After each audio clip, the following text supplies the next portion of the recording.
अस्सलाम वालेकुम नाज़रीन, welcome to the channel we care your health में।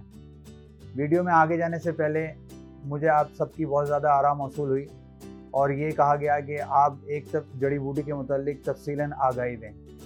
तो मैंने ये सोचा कि हम सिलसिला इस तरीके से शुरू करते हैं, जिस तरह हम पिछली वीडियो में दो जड़ी बूटियों को लेके चल रहे थे, तो अब हम आज से एक जड़ी बूटी के बारे में तफसीलन बात करेंगे।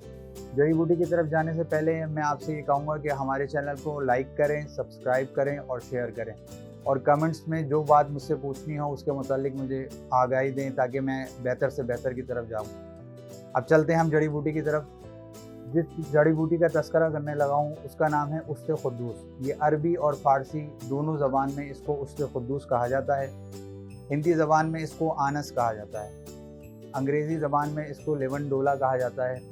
इसका पौधा तकरीबन 1 गज़ का होता है। इसके फूल खुशबूदार होते हैं। इसकी बूटी पर सुर्ख रंग के कांटे होते हैं। इसके पत्ते लंबे होते हैं।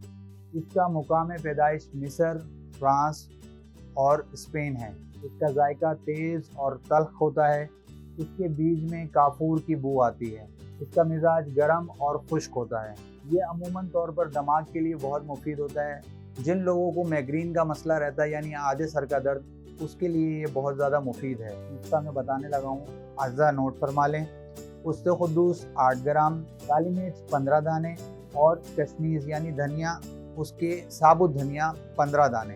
इसको पानी में डालकर उबालना है और छान कर नाश्ते से पहले आधा कप सुबह और आधा कप शाम यानी खाली पेट इस्तेमाल करने से आपका आधे सर का दर्द ख़त्म हो जाएगा। जिन लोगों के बाल जल्दी सफ़ेद हो जाते हैं, या जिन लोगों को राशे की कैफियत रहती है, या जिन लोगों को बहरापन या आँखों की बिनाई का मसला होता है, उनके लिए ये जड़ी बूटी बहुत ज़्यादा मुफीद है।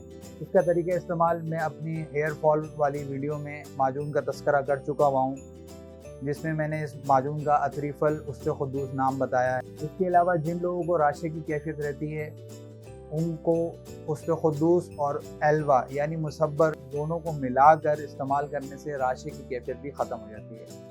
उम्मीद है आपको ये वीडियो पसंद आई होगी। आपसे गुजारिश है कि आप ऐसी फीडबैक देखते रहें। मुझे आप इजाज़त दें। मैं आपका हरबिलिस हकीम महर मोहम्मद मुगीस, शुक्रिया।